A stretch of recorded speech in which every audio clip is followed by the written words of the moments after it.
on the Juju's with Thresh. Cannot defend her. I cannot believe. It's gotta be the game. I can get the final. Mickey Well gets in behind him, trying to turn it in radius. Wave onto everyone. Triple kill for Radier and Mickey Well, last man standing. It's a slugfest. Double kill, triple kill, double kill, quadra kill, double kill, triple kill. My God, that was amazing. Hooks on, Big Swift has gone mega, but they killed us support. Can't connect the chain, and Destiny, Hook is on, Swiffer is dead, they lock down Raze, Trippies gets that kill, and Spurs is stuck between the entire Wolfpack. Double kill for Fantix, they're running towards the Nexus.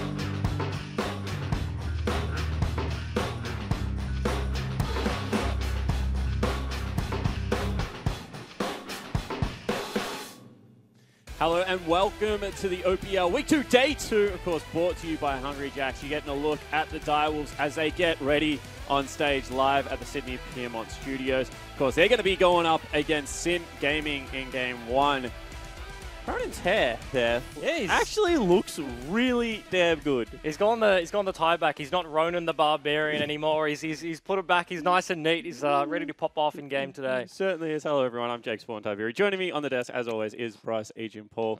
And I mean, when we have a look at this first game that's going to be coming up, I mean, honestly, Sin have one of the hardest openings into this. Yeah, absolutely. I've written it down. Sin's first week, not very easy. The 0-2 to Legacy. They're coming in this week, do have the Dials, and then next week, Order as well. And I think for a new upcoming roster like themselves, rebuilt for the 2018 season, Juve's the only returning member, then to just be given that roster of Legacy, Dials, Order. It's pretty rough coming into the start of the season. Yeah, it certainly is. As we bring up the schedule for the week to take us through the weekend's game. Of course, yesterday, Order was able to take down the Bombers. No more flying for them. Avant Gaming weren't able to pick up a single win versus Chiefs in what was their first real test for this season. Then today, of course, Direwolves will be taking to Summoner's Rift versus Sin before Legacy try and do battle against Tectonic, a team that I think has more surprises in store for everyone. But getting into this first game, I mean, Direwolves last week with Prayless actually looked very solid. And this is a team that we don't really expect to miss a beat today. I mean, they're coming in as defending champions, and they still looked very good, even with 3 new players. Yeah, and the man in the middle of that picture there for the Direwolves, Schoenfire, the big man in the jungle, is not on that roster. As you said, Prayless coming in, but did perform well. And I think overall, they had a pretty hard matchup in the Chiefs, first game of the season, and they picked up the win there, and they looked fairly cohesive despite not having their biggest star in the jungle there. Yeah, exactly right. And we will touch on the jungle matchup a little bit later, but I do want to have a look at Triple as well as Cupcake, because they're the other 2 newest additions as Direwolves will play their second best of 3 as a new roster. What did you make of Cupcake and Triple? Maybe start with the support position. Yeah, Cupcake played Taric in the first game last weekend there. Had a pretty rough one, built Batir that I know you were not a fan of at all. I mean, to be fair, it's been shown more in competitive play. Yeah. The way I think about Direwolves, however, is a very proactive team. Yeah. And Tier does its job throughout a slow laning phase, and that's why it's kind of popular at the moment. But in saying that, though, are they that proactive team with Prayless in the jungle if they don't have Shern? Early invading, potentially not. That's why I might have gone for it. But as I said, had that rough game. Then the next 2 very good performances out of Cupcake and Triple you mentioned as well. Pretty questionable first 2 games there against Ryoma on the Cassiopeia. Was getting bully run really hard, but by the 3rd game, when the scoreline was 1-1, Chiefs versus Dials, he did step up to the plate there and did help them get that win. Yeah, it certainly did. We're going to throw it over to Laura as well as a guest today. That's alongside the analyst hangout before we break down this game any further. Thanks, Jake. I'm here with the fairy floss man himself, Pavu from Avant Gaming. He's going to help break down today's games. Pavu, how are you doing after yesterday? Oh, it was a bit of a tragedy yesterday. It didn't go exactly as planned. I'm not feeling too bad. There's a lot of things to learn from, but it was definitely not very fun. What did you think of your performance yesterday? You had a pretty good game 1. Game 1 was okay. Game 2 was a lot on me. We didn't play very well in the second game, but look, it wasn't the worst showing, and it definitely gives us things to move on from, so I'm happy with the day. Definitely does. Now, before we get into this first game, I want to grab your predictions and your thoughts on who you think is going to take out Direwolves versus Sin. I'm expecting Direwolves to look to perfect game these games. They should be outclassing really hard, and I'm expecting a 2-0 to the Direwolves in very quick 20-minute games. Very quick 20-minute games. I'm also going to give Direwolves 2-0 as well. But remember, if you'd like to make your own predictions at home, head on over to opltips.com.au. We've got XP boosts and RP prizes up for grabs, as well as $25, $50 and $100 Hungry Jacks vouchers. For more information, make sure you head on over to the website at opltips.com.au. Thanks for your predictions and thoughts, Pabu. But to get this game started, let's hand it back to your casters. Thanks so much, Laura. I like the fact that Pabu's shirt matches his hair. I'm a big fan of that. I didn't even notice that. Your shirt kind of matches your hair as well. I got a bit of red left over. You know, it was unintentional. I'm naturally Come on, tilt blonde, your head down so then, they can actually see. There you go, guys. It's a bit red. The hairdresser actually said it was coming out in about two more haircuts. You know, it's going to be fully gone. I'm back to the natural color. You know what I actually did? We'll just briefly talk about haircuts. I had the decision to be blonde forever or just shave my head, and I was like, I can't do this. I liked your blonde. I liked the Targaryen Jake Spawn Tiberi was the best Jake Spawn Tiberi. I agree it was good, but like every 3 weeks, sitting in a hairdresser for like 4 hours, although they did serve beverages there, was all right. So, you know, it wasn't the best use of my time. However, let's break down this game a little bit more. We kind of talk about Cupcake.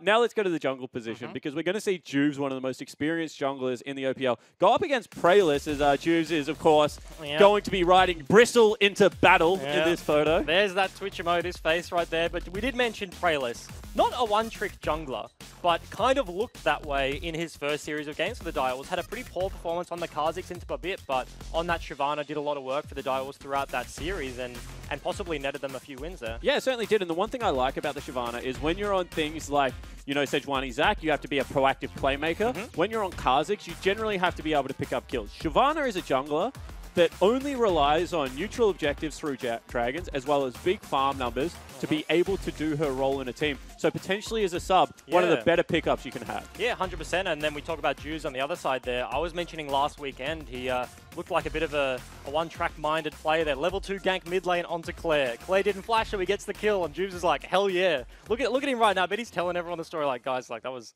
me last week. But then game 2, not as successful, does have 100% first blood rate in the OPL. Yeah, I mean, that was what I was going to go with. Juves, he tweets about it all the time, as well as failing, I think, 9 Diamond 3 promos. He always says that, you know. To do it. Well, he's the one that tweets it out. It's public knowledge at this point. Go give him a follow over at Sid Juice. But he also says that as a jungler, you get a level, 2 or 3 gank, you get a level 6 gank, and then you just farm up for team fights and hope that your backline can kill their front line before you die to all the hyper carries that are coming out right now. He is definitely not a fan of what was the Ardent Sensor meta and now the new 80 carry meta. Now similar thing. Yeah, he has that one opportunity, and my God, will Juves take that one opportunity. Throws a 6'4" body down into the lane as tries to make it work out. But let's jump into the Direwolves lineup as we bring it up onto your screen. It's going to be Chippy's the Kiwi in the top lane. I think undisputed right now, king of Oceanic top laners. Prayless is their jungler. Triple is their new mid laner. King down there in the 80 carry position, and then Cupcake is their new support. Of course, Coach Sharp will be standing behind them, one of the most veteran coaches now in the scene, and they'll be going up against Sin Gaming. It's going to be Praetor in the top lane. Juves is their jungler. Bedoink in the mid lane. Dream is their new 80 carry Ronan. Very keen to track him this split. K-Pop is their support, whilst Kuden is serving a 2-match suspension. And Vicarious, previously from Regicide, is their coach. And interestingly, as we brought up these graphics there, we've seen obviously the couple of graphics for all the teams in the OPL. Direwolves, I think, must have some of the biggest champion diversity. They all had 2-3 different champions. Mind you, we're 1 week into the split, and some teams have played 2 games and some teams have played 3, but Direwolves they're versatile. Yeah, they certainly are. I mean, that was the one game I think that went to all 3 games last week, Direwolves versus Chiefs. And let's hit the other matchup now, which will be Bedoink going up against Triple. Triple, I think, in the past, has been a very good team fighting mid lane, and on Avant, didn't really have many chances to excel in the laning phase, and I think we passed that off to his team. But today, he has to prove that he can be lane dominant, because going up against a new player like Bedoink, Direwolves rely on laners to unlock Shern and therefore get success, and I think this is a good lane to prove that Triple can do that. Yeah, 100%. If he gets the cheeky wink and the eye nod there into the camera, but yeah, I agree 100%. Triple has to prove that he can beat Bedoink here today. He's been in the OPL for a number of years now on AV, like you said. Now onto a top-tier team like the Direwolves. Bedoink coming in fresh shouldn't be beating him around. If Bedoink can replicate the success that Ryoma had against him last weekend, I think then it is spelling trouble. And we had that conversation about is Triple overrated coming into the Direwolves. Yes, the best player on AV last split. And is that true coming through? Do people overrate him, or does he really stand up to that pedestal there? So it'll be interesting to find out today. And I think even if he isn't overrated, the big question for me is, does Triple fit Direwolves? Because in my mind, no doubt does Cupcake fit Direwolves. You know, he is able to play both defensively through things like Braum and Tarek in the past, and he also has some cheesy picks if they want to unlock bottom lane. However, Triple for me has always been a solid team fighting mid laner, and I don't know whether Direwolves is a solid team fighting team to go with that. Yeah, interestingly, I think the Direwolves have changed over the years, and now with Schönfire, that addition coming through, won't see him today, but yeah, they did become a lot more early game focused and win through lanes, win the mid game, win the late game, but potentially, if Schönfire comes back and they do have this switch up in the roster, maybe they shift more towards that style that Triple prefers, something like that. See how much of a difference it makes. Because, yeah, as we saw last Gauntlet, Triple on that Corki, like he was just scaling up in the mid lane, and then he was winning them those team fights. I mean, Corki, Orianna, Vlad were like his 3 big picks the whole of last year, all of which need to scale. Praedyth versus Chippies. Chippies right now seems to just have lane kingdom over everyone. Praedyth, a person that we saw on TM last split, have flashes of brilliance, but I mean, credited a little bit more for his laning phase. Can he give Chippy some problems today? I think it's pretty interesting and will be a struggle for him because stylistically those players match up pretty evenly, and it's not like Praedyth's strengths aren't what Chippy excels at, so we can find those windows because they're both predominantly carry players. They can play the other things, but they want to be playing the split pushes, the Jacks, the Camille, the likes of those. So Chippy's, as we say, coming in as the more dominant player here, will be rough, I think, for Praedyth to try and find those windows if they're trying to do the same thing and Chippy's is already ahead. But both top laners, as we said, also play kind of strange things. For example, if we see a blind Camille out of either of them, I wouldn't be surprised to see a Jax or a Fiora locked in to go toe-to-toe. Normally we see something, you know, like a Maokai, like a Cho'Gath, just try and stand toe-to-toe. Both of them big Gangplank players we've seen in the past. So I think that this is one of those situations, as we were kind of discussing yesterday, where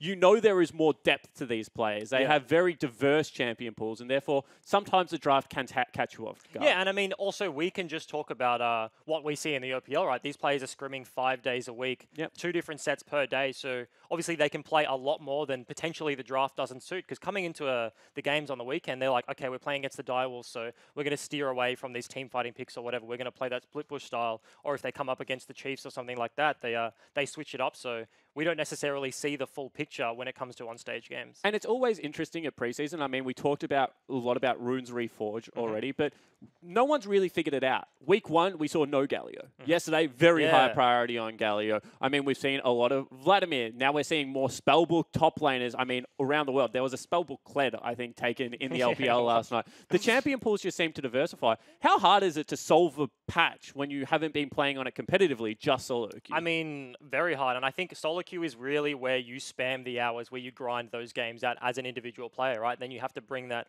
to scrims and you get 6 games a day. Whereas if you just played solo queue all day, right, as an individual player, you could play 15 games in a gaming house and you could just spam them out. But if you only get 2 or 3 after those scrim points of time there, they do review in between, so a lot of time is taken up with that chunk. So in terms of diversification and experimenting, it can be pretty hard, I guess, leading up to the weekend's play. And yeah. And how often, I mean, we are experiencing some audio delays right now on stage, so we will just continue chatting away here at the desk. We'll get them sorted out for you as quickly as possible. How often do you want to experiment with something in preseason, but because it hasn't really been played, you don't know whether it's a waste of time, whether it is actually worth like investing in it? I mean, Spellbook Alley and Tahm Kench was the first thing that came to mind as opposed to running Guardian. And I mean, it's actually a pretty interesting conversation because here in Oceania, we are one of the smaller regions, right? And if random Oceanic player, aka, I don't know, let's just pick Oceanic support, Destiny, let's say him, right? I mean, and then he experiments with something and it goes horribly wrong on stage. He's like, I played Spellbook Alley, and then he just, I don't know, just did absolutely nothing, right? But then it gets played overseas in Korea, and then all the OS pros are like, oh man, like, the Koreans are playing, like, it's got to be good, you know what I mean? So even if they do have those flashes of brilliance, it potentially, if they are theoretically correct, if it falls on its face in a professional game on the weekend, then you're kind of like, oh man, that didn't work. Like, I'm not going to try that one again. That was embarrassing. And it's kind of the regions in terms of like as they scale up, Oceanians look towards Korea, look towards NA and EU to take things from them, Yeah, it certainly seems to be the case. And I mean, we've seen it go both ways kind of in the region. We had picks like Wukong, Pantheon, not really work out to that much great success. But then I always just go back to the time when Pac-Man was running around like spitting out the Camille on Tahm Kench, and no one would have expected it to work. And he's like, no, I play this all the time in solo queue. It's legitimately good. So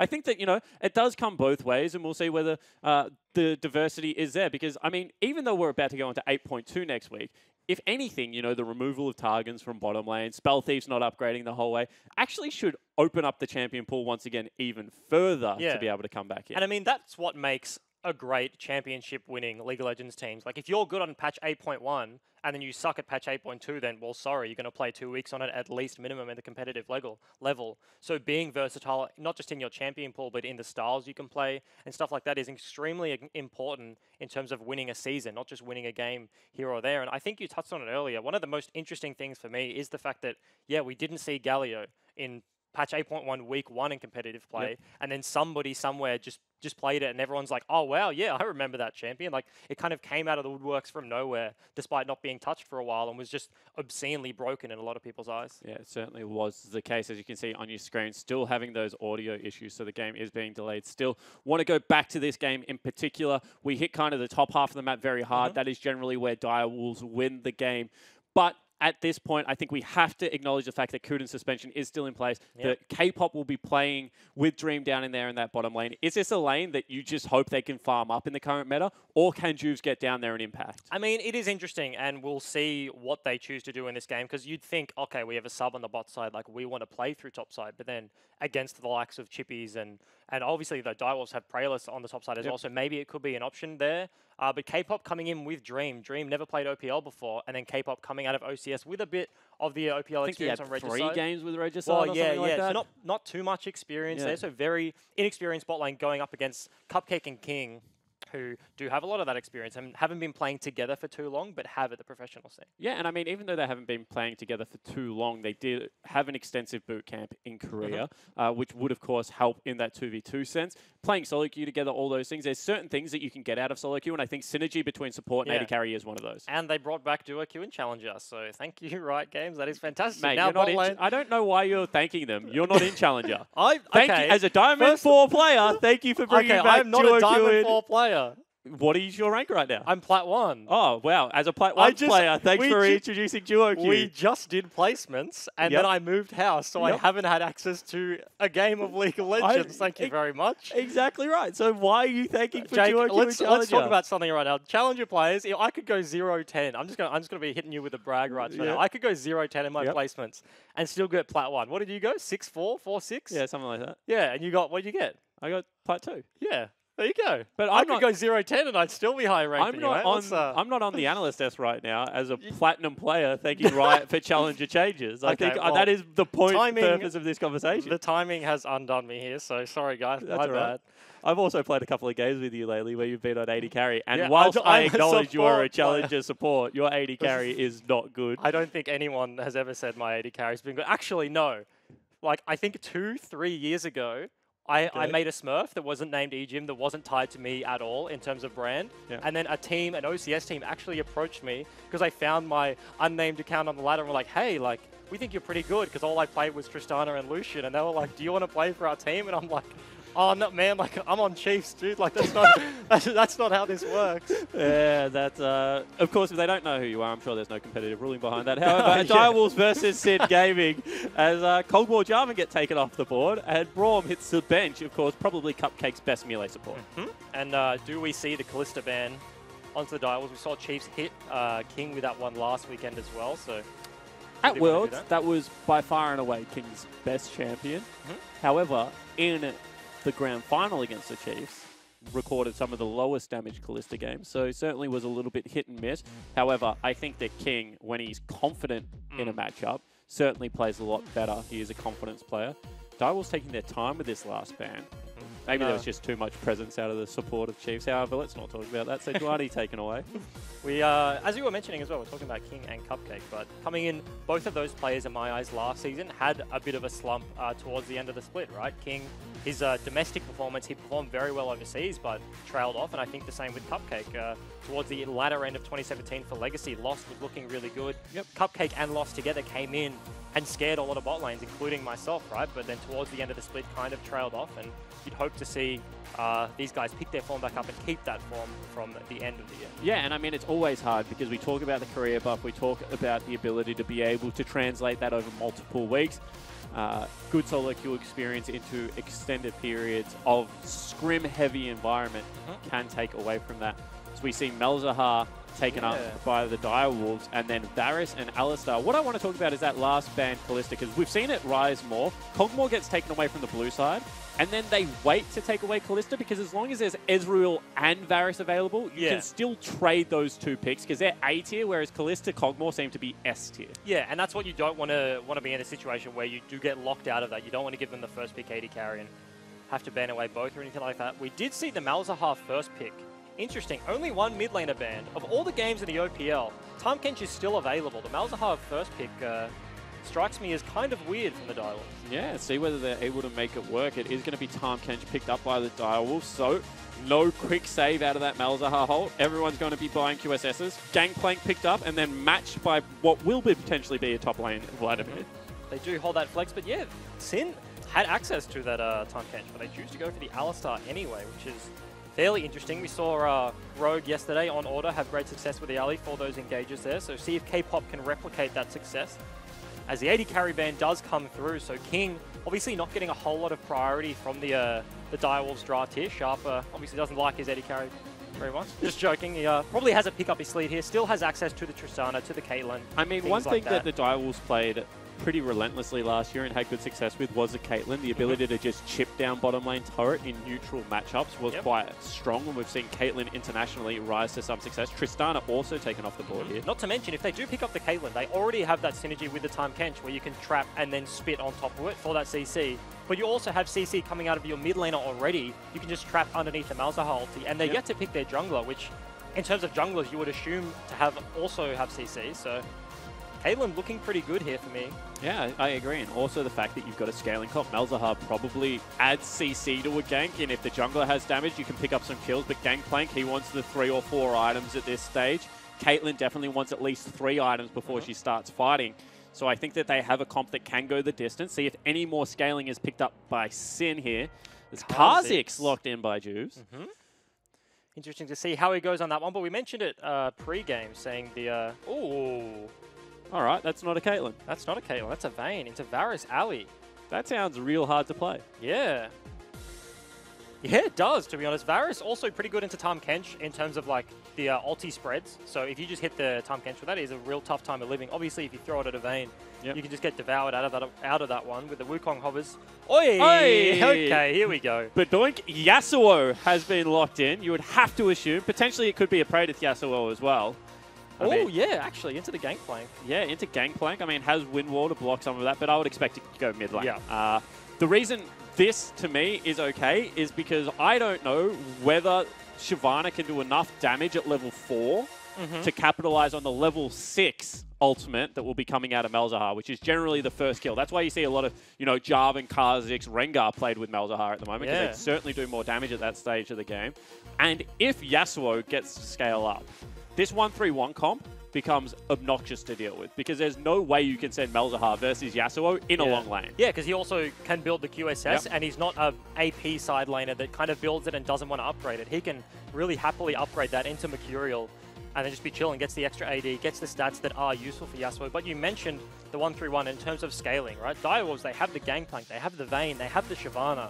And I think Sin, watching them play last weekend, they did get those early advantages early in the game, and then it kind of trailed off. But you mentioned all those champions, and I agree with you. They're great late game, but they don't get under turrets late game. Gangplank, not going to be diving. He needs barrel setup. Shyvana, if she goes under the turret, you just walk away from her. She's not really going to be able to add any CC. Tahm Kench doesn't dive turrets. Actually, defense turret dives very well.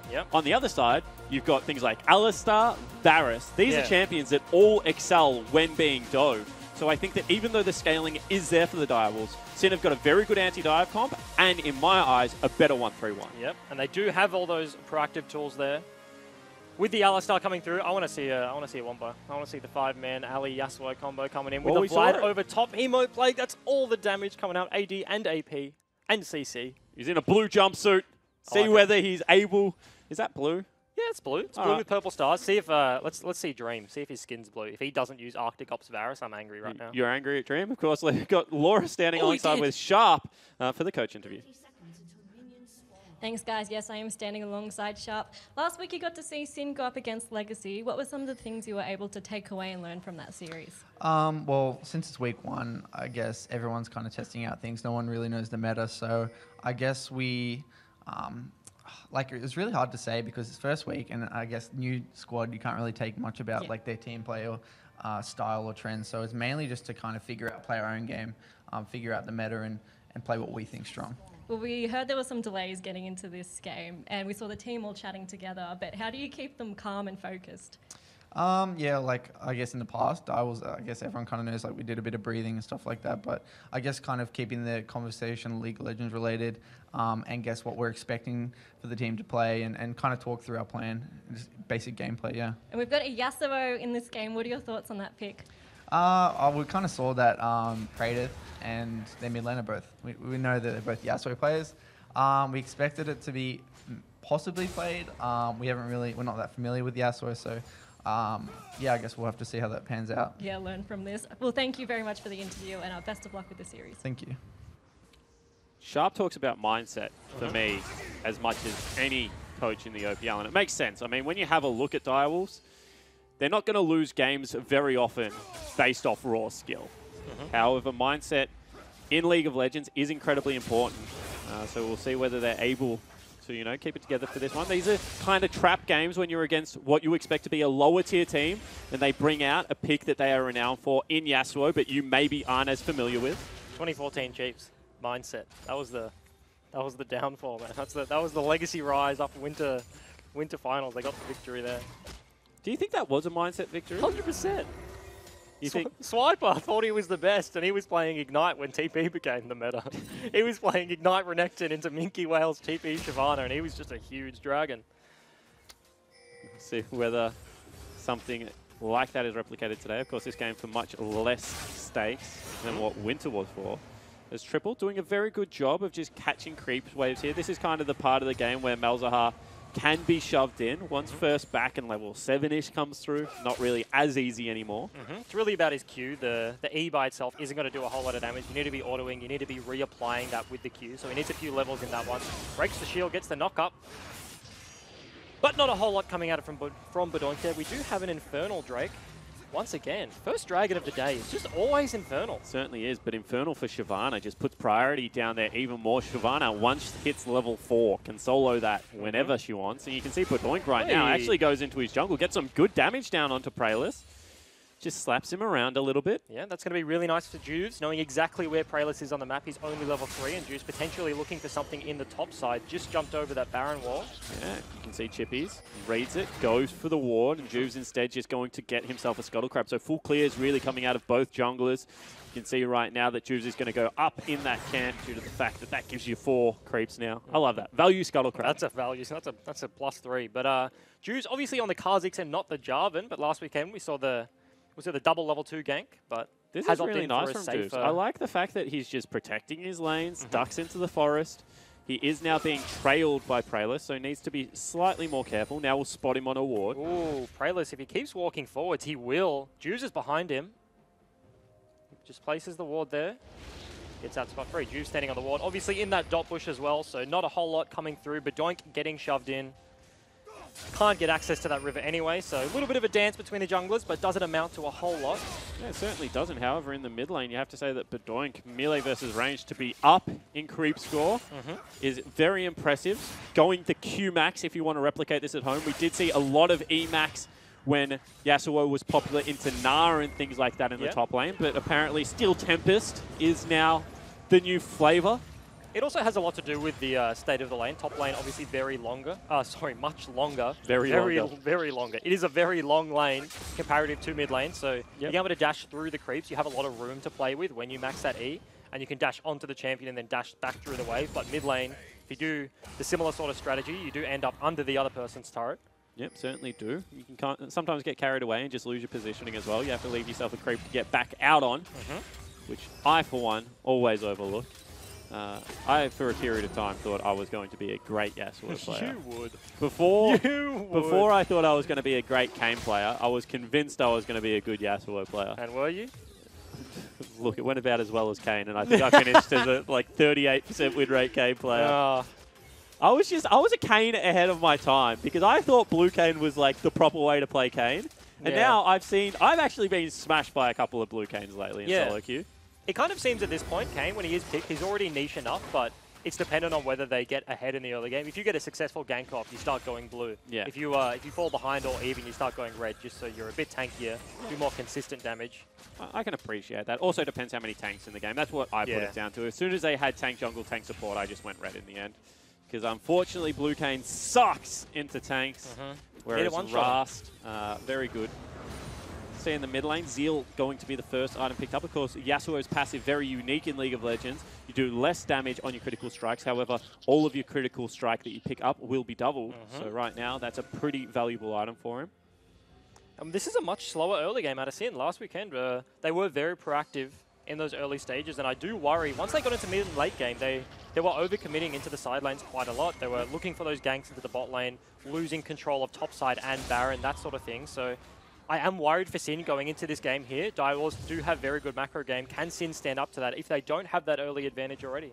On the flip side, maybe it gives some hope for Sin fans out there because you expect a new team to be slightly one-dimensional. Potentially this is them showing that they are a little bit more well-rounded than week one potentially made them out to be. We've already mentioned the 1-3-1, but the ability to be able to play multiple styles is something that we don't expect from a new team. More of a veteran status team there. And these junglers have just been saying hi the whole game. They've just been around each other constantly. Juice. Oh, gets ulti there. That's going to be the proc of the passive. We'll be able to dash out of that. So ultimate down, and kind of like Twisted Fate, you want to be able to get something out of your Malzahar ultimate, and that was a whole lot of not much. Yeah, you really want to be able to capitalize on that one there, so not going to have that available for about a minute and a half. Juice is still contesting the blue buff, but Praedyth does have, or Praedyth has the vision. Actually goes in. Now level 6 for the Shyvana, and Juice has to run. There's 3 members collapsing down. I just think that is a done and dusted bit of a gank. First blood goes over to the substitute for Direwolves. Flipping the coin there, dashes over the wall, doesn't get the smite, so he doesn't hit level 6 as Praedyth is in a bit of trouble. Yeah, certainly is. He should be able to get some health back here. Drops the ultimate, in fact, and he'll get a lot of it back. They doesn't burn the pool there, so Praedyth's coming up on the Shyvana. And nice not mechanics. Able to dive. Taking out the barrel in this matchup is going to be incredibly important. You can see right now that he's just got a hard freeze. If that barrel starts going down, that'll shove into turret. Not to mention Son of Vladimir as well. His auto animation sucks. It's real slow. Does it? Yeah. I'm not a fan. Not a fan of it? No. See, I'm real strange. I like... Ooh, he doesn't get that one. Double K comes out, and this actually is a big aggressive play out of Chippies. Gets the pull. If Shyvana was top lane, that would have been a dive right there. Yep. However, isn't. Yep. Did get the base off there. Praedyth still about 10 CS up in this matchup. Doesn't have teleport, however. Yeah, sitting pretty, but Chippies obviously did get that assist onto Juice, who kind of threw himself into the enemy jungle. But as you said, no TP. Gonna back away this one just too low. The dive potentially coming out here from Chippies, so does respect it. Has that advantage, but will lose it in the CS numbers here. And Bedoink is sweeping his own jungle. This is cute because what he's trying to do is he's saying, you know, I don't really need to know whether Shyvana's coming at me, but we need to give Juice some of that protection after what was a mistimed first invade into the jungle. But what avenues does Juice realistically have here? It's only bot lane. There's no CC in top lane with the Vladimir, right? As Praedyth's just going to solo out another dragon, provided he's not spotted. And then Bedoink, a Kha'Zix Yasuo.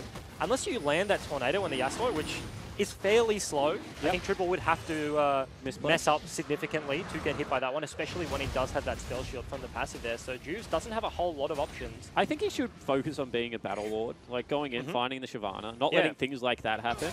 And one thing that Kha'Zix does incredibly well, especially with our evolution, is attack the side lane in a split push scenario. We've seen it multiple times where, actually, that's K-pop having to burn the flash. Does have to burn the flash.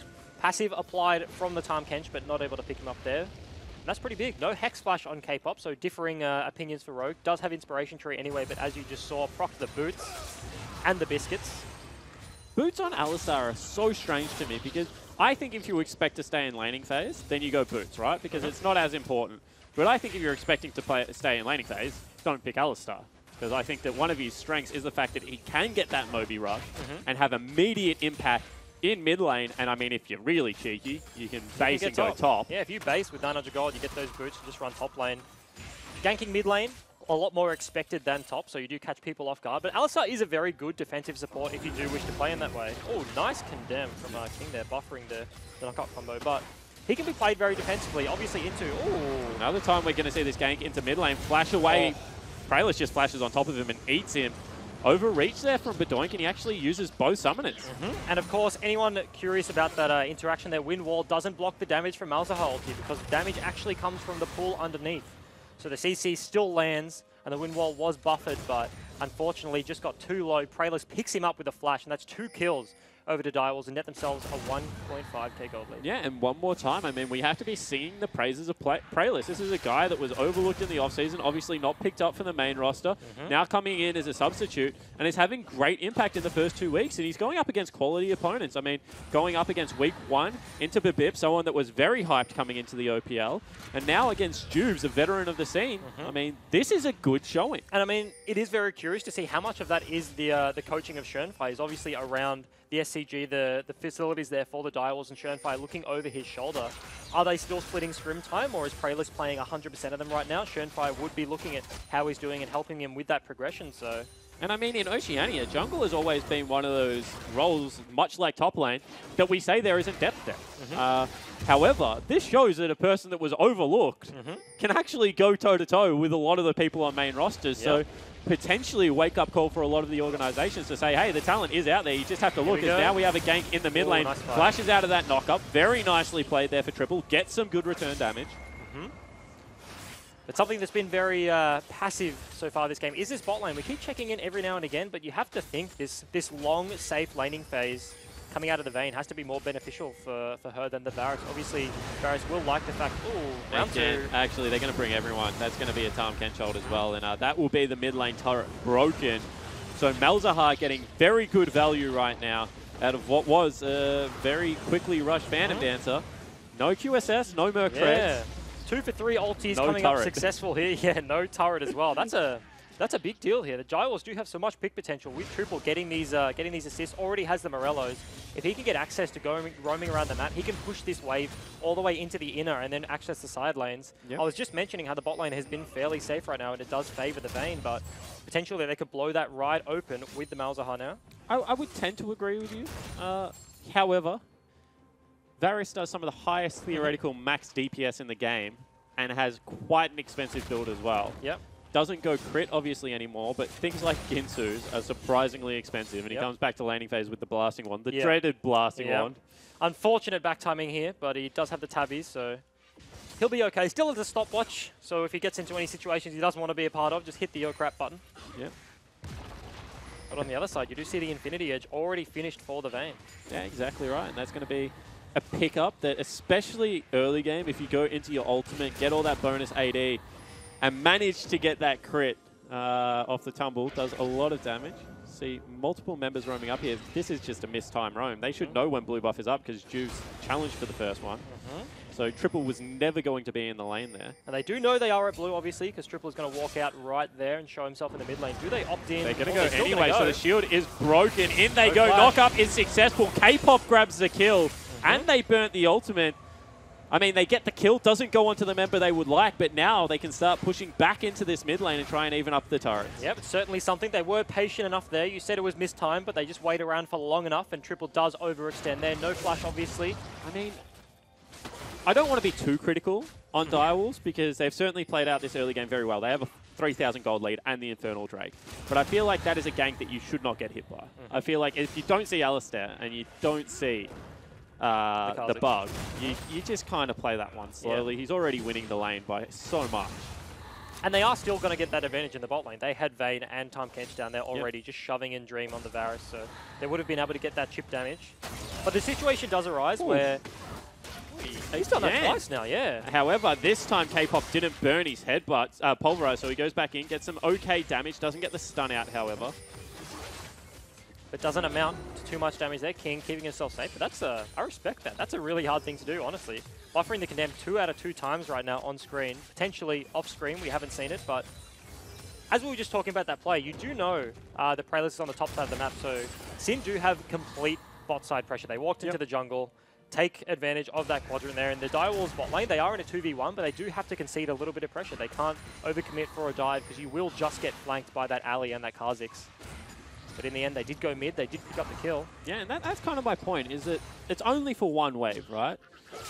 You only have to let, after a buff is handed off, it's only about one wave time before your jungler can get back somewhere, establish pressure as actually Triple goes forward again. That's going to be the ultimate out onto Juve. Gangplank ultimate will join, however, Ignite is down and Juve picks up that kill. They split the map in half. Praelis gets the Dragon, but this could be either a top lane gank or potentially even a Rift Herald started up. See what they do choose here. Obviously picking up that Dragon again. The stats coming in for Praelis will be huge. He did that game 1 last weekend as well, just spamming those Dragons on cooldown. Got about 5 to his name. Yep.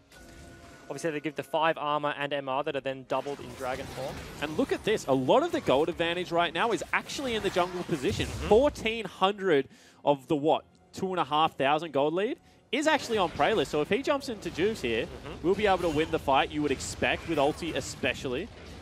Juice absolutely doesn't want to take that 1v1. He's not going to do anything to the Shyvana. Going to get eaten alive. And not to mention, she does have the Devourer, but then she's just building straight tank stats right now. It's going to go for the Frozen Mallet, but just sitting on that Tabbies and Giants belt, Juice would do a whole lot of nothing in that 1v1.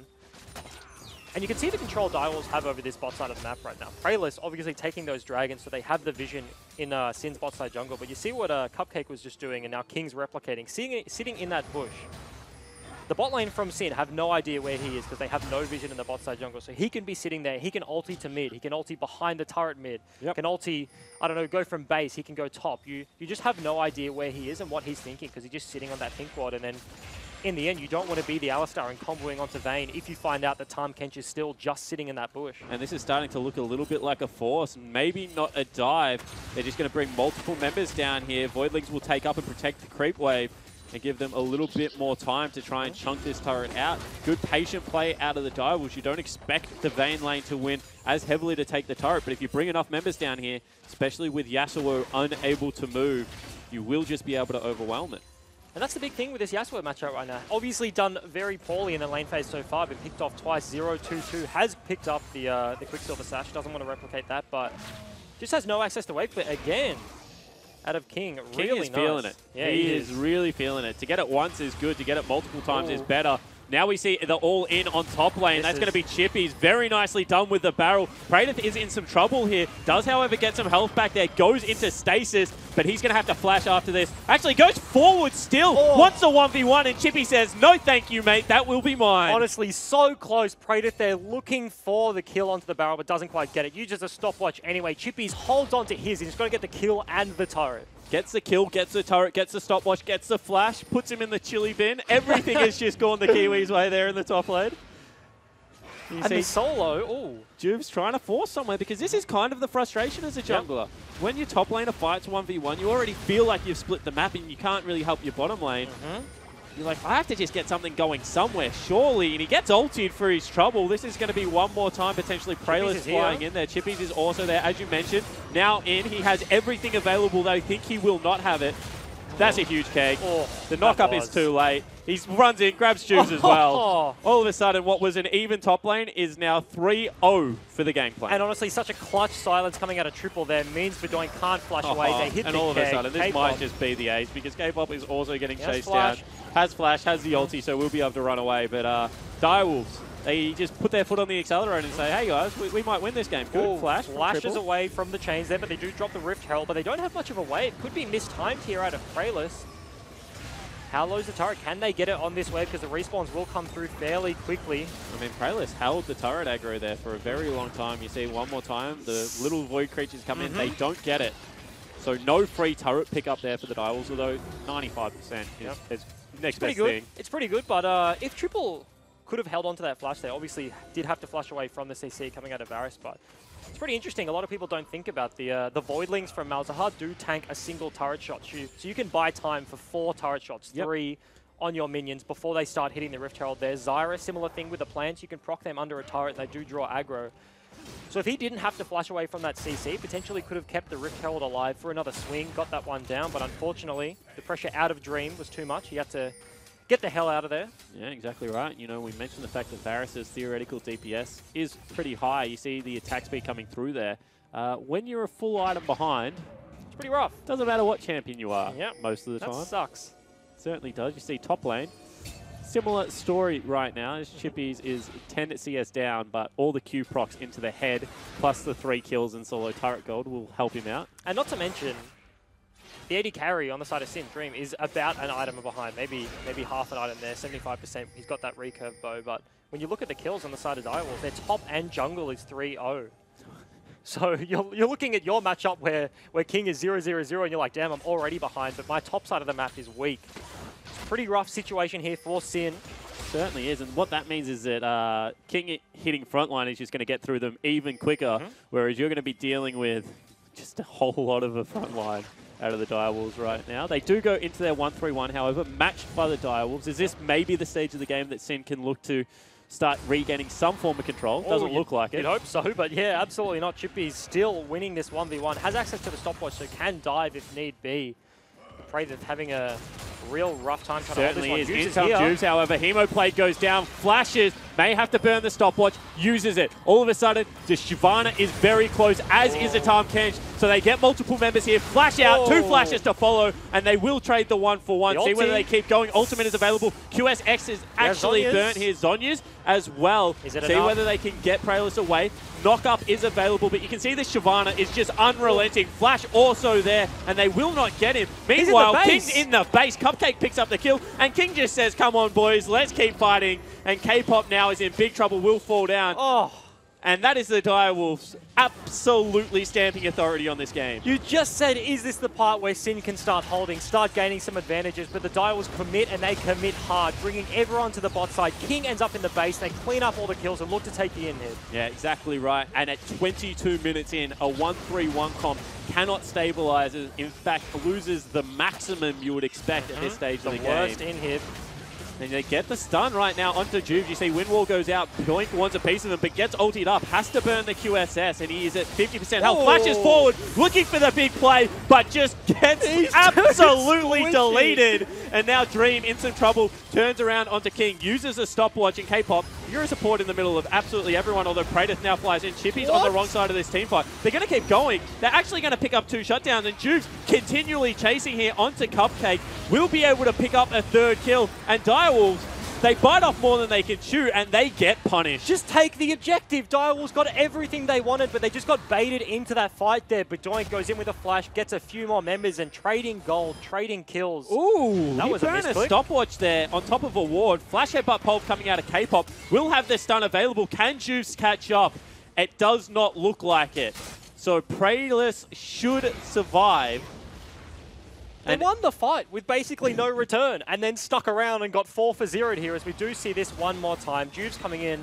I do want to see where the Vayne comes from here in the back end of this fight. Chippies goes down obviously in the beginning, and this is such a hard commit there. Double flash, triple eventually lands the ulti onto Praedyth, but Vayne on the left-hand side, King going around behind, wants to get his flank on. K-Pop trying to keep him alive here, but he's kind of, you can see him, he's cheating around that corner. Dream has no idea he's there. Condemns him into the wall. You have to expect there he is. Commits over the wall with the flash. At the last second, gets CC'd, so unfortunately can't pick up that kill, but... Not getting that kill was actually critical, because we're going to see, maybe potentially, depending on how long they want to run this replay for, they don't. The fact that Dream actually came back and cleaned up Gangplank, put a heck of a lot of damage in. Now he's 2-0-1. He's finished his Wits End, got himself a QSS. So arguably, there is now a carry presence on this Sin lineup that just was absolutely not there before. And the rest of his team just needs to run distraction. You have 2 backline divers in the Yasuo and the Vlad, potentially to make Chippies, make King have to deal with them, and then he can be hitting the front line. Praedyth is very big at this stage, has the 3 dragons, finished his Frozen Mallet, working on his next item, 4-0 and 3. So does it give Dream enough time to deal with him in the team fight? He does have the Knight's Vow from K-Pop, so a bit of damage reduction here, looking good. And look, I'm not going to say that this game is now back in favor of Sin. Absolutely not. But at least they have a threat. Dream has played this game incredibly well. Once again, he's playing with a substitute in K-Pop. Would have been expecting to play some games with Kuden. Of course, that will be the returning support player for Sin Gaming next week. However, the fact that he has not died and is within touching distance, a creep wave, and has a very similar score in what is a game that his team is comprehensively losing, is very impressive out of the young man. We didn't mention the last dragon the Direwolves got was that mountain, so Baron damage. Big deal here coming out of this lineup. Prayless just clearing out a few wards. Juves desperately trying to keep checking. Doesn't have any more wards to his name, so... So they get the mixed bag of dragons. You generally like to get double ups of whatever dragons you have, but as far as mixed bags go, having 1 Earth and 1 Fire Drake is pretty damn good. Yeah, it's pretty good. I mean, if you're sitting on the fire and the air as well, if you get an Earth again, you're like, hey, that's going to help us out a lot. As they do start it up here, Juves drops the pink. That's his last ward. So they do have presence of this, and remember that Juves is the same Great level. FTPing. They don't have the Malzahar in the pit, which means they can't necessarily stop the smite. He now enters. Juves goes in a little bit too early, gets suppressed, and will fall down. However, Teamfight is now here. Headbutt pulverized comp. Praetor has been exhausted on the back line, but you have to expect this is exactly where Sim want to be, because you can see they're just fighting front to back. King nearly falls down, but Doink gets him, and Sinner somehow nearly winning this team fight. 1 versus 3 now, but Doink has the ultimate not available and will not be able to pick up the cleanup with Kha'Zix. If they just had him chose to fight, that might have been different. And much closer fight than you would expect with that Godly there, but Direwolves do pick up the complete ace. Abyssal Voyage coming in the top lane. They're looking to take down the base. Yeah, exactly right. Now, teleporting into the Nexus turrets, Tahm Kench ulti into the top. This is so long death timers. I don't know if they're going to be able to be up in time. Juves is 2 seconds. But super creeps with the Baron buff and 3 members here. There is nothing he can do but have a little bit of a dance. And Direwolves will pick up the first game in 27 minutes. And you mentioned it, 27 minutes, fairly quick, honestly. That in last this patch, play, that's lightning. Yeah, that is absolutely. That's a bit of a stomp there. Sin, did pick up that win on the bot side of the fight. Direwolves overextended, but they did the classic Direwolves, 5-man around the Baron. They just take that fight there. It was, in the end, a bit of a 50-50, but they were holding the vision denial. Juves goes over slightly too early, and you have to think if Juves can hold off on that play, Sin can make the decision, hey, like, I don't have vision of this, it's going to be such a hard smite. That fight, despite the gold lead, was incredibly close. Especially once they'd all piled into the pit. Yeah. I mean, I don't want to be incredibly critical of that because the game was already tracking very poorly. But if you're the jungler without a QSS and you get into the pit when your AD carry has a QSS, your top laner has a QSS, your mid laner has a QSS, and your support's an Alistair that can break the ultimate, maybe don't want to be tanking the Malzahar ultimate. If they could have waited a few more seconds, Praetor had that deep flank TP, so he wasn't even at the start of that fight when Juves jumps in. If Juves can't do that 3 seconds later, if they can delay for that long, then he's arriving at the same time as the Hemo Plague, and then the Ala combo coming over the top Dream. He can hit that ulti, and then it can spread to multiple people. That fight could have been the difference between that won and lost fight, despite the gold lead, but it was just so close. But in the end, Direwolves, they clean it up. King did so much damage. The Alt Q auto shiv proc damage onto Dream, basically one hit 75% health, Yeah. And Dream is a player that did have an impressive game, but at the same time, you have to look across this Direwolves lineup and you have to say they've got strength absolutely everywhere. Chippy's great game, was able to pick up 3-0 at the start of it, took his turret against a Vladimir as a gangplank. Mid lane, I mean, got Prayless rolling, was able to have a lot of support there. And then bottom lane on an island, honestly, just went up in CS as a Vayne Tahm Kench lane. There's not many criticisms that you can throw at Direwolves, really, apart from maybe being a little bit over-ambitious on objectives. Yeah, absolutely. There's just that one play in terms of specific critiquing, you say, in the bot lane around that in here. But you said Dream had an impressive game. I don't think it was impressive. I think it was kind of baseline, right? They were just slowly losing that bot side. He was even in CS, but I mean, he didn't do anything impressive per se. But on the other side, you mentioned like King and Cupcake just shoving them in very safe in that Vayne counter pick. You see Vayne into Ezreal, but second game AD carry, playing with a substitute against the team that just won the OPL that has a Malzahar and a Gangplank in the bottom lane. I wasn't impressed. It was a good game, but it's not. I feel like on the scale of like adjectives, right? You have like bad, good, impressive is above good, going to great. I would say that is above a good game. Okay, all right. That is But at the same time, let's talk about Prayless because I mean, if you want to throw around impressive, this guy had a poor game one. Now 3 games in a row in Shyvana has looked very good, above average on your scale. He's looked impressive. Yeah, he's looked impressive. Ended that game something like 4-0-3, 4-5 kills there. Soloing out those dragons time and time again. Infernal Drake, the Direwolves had that first game of the day buff every time because they played Chiefs first match of the OPL and double Infernal Drake. Now they play Sin, first Infernal Drake of the day. Yeah, exactly right. So they're able to pick up the win. However, let's throw it over to Laura and Pabu to check out what was a pretty impressive game. Thanks, Jake. Yes, impressive is a word for it. I'm back with Pabu to break down parts of that game. I want to focus on the top lane, but before we do, I want to quickly mention Juves' invade at the start of the game, because you were saying in theory it should have worked, but he probably wasn't reading how the solo lanes were going. Yeah, so when you look at that draft, Sin has 2 counter picks in their solo lanes, so theoretically they should have pressure, being able to push in, and they should have been able to help Juves, but the game played out completely differently, and the Direwolves players, because they're much better, just had their lanes pushing. So when Juves went for the invade, they were able to come down and collapse on him and make sure that he couldn't get in for the blue buff of Shyvana. So he ended up dying for it. On paper, going back to the top lane, you were saying Vladimir beats Gangplank, but this obviously didn't happen in this game. Are you able to explain why that works on paper and what happened between Chippies and Praedyth that went against that? So Vladimir should be able to shove in the waves and also match Gangplank's sustain with his own sustain and constantly harass him and force him to choose between farming the minions or harassing. And so what went wrong in this game is that the barrels are very important in this lane. Vladimir has a ranged auto attack and can hit the barrels before Chippies can use them to hit him. So it's a bit of like a skill matchup, you know, can you hit the barrels before the Vladimir can hit them? But in this game, Chippies would have been hitting more barrels than Praedyth would have been hitting, and thus Praedyth would have been much lower and had no pressure. You were also saying upstairs you weren't necessarily a fan of either of their builds. You didn't like the Zhonya's on Vladimir, thought he should have been building a bit more MR, and you didn't think Chippies may have been taking it as seriously? Well, I think the Hex Drinker is a bit greedy from the Gangplank here, because if theoretically the Yasuo should be strong. He should be able to go and split push versus the Gangplank. And if he builds more health, like the Jorum's Fist, instead of a Hex Drinker, he would have had a defensive item in lane that would have given him an ability to survive the Yasuo split push. Unfortunately, it didn't get to that stage, and the Yasuo never got to go versus the Gangplank, so it didn't matter. And also, the Zhonya's came out of Praedyth, which is a bit of a... It's a very defensive item, and in this game, he really needs to be able to assassinate carries. With the Zhonya's, he's going to live for longer, but he couldn't kill anyone. And so I think he needed to go for more Magic Pen and actually itemize into one-shotting the carries rather than staying around. In saying that, there was a moment in the game where the Direwolves got a bit too greedy and opened the doors for Praedyth to possibly make a comeback. We have a replay here of it. What went wrong for the Direwolves? So this is fine. They make the early collapse with the Tahm Kentrol, so they can rotate to this play earlier, and they manage to pick up some kills off the end of this. So this is all good. This is fine. But as you'll see later, they end up chasing down way too far and just getting ahead of themselves after taking the objective and dying over nothing. You can just got a bit too greedy. Yeah. The Vladimir should have died earlier, but see, this is good. Like, the Vayne going in for the 1v1, Varus is never going to be anywhere near that. Like, he can't deal with the Vayne in a situation like this, so he just has to leave. And so this is fine. It's fine here. But it keeps going on, and then they just end up dying afterwards, which is a bit of a tragedy. Well, Direwolves did end up kind of erasing that mistake and came back to pick up that game. Thanks for your insights on that game. But yesterday we had a look at some of the Summer Splash artworks from our community, but today we're going to take a look at the winners from our Summer Splash cosplay competition we ran. There was 2 categories, a group category and a solo category, and we're going to start with the 3rd place winner.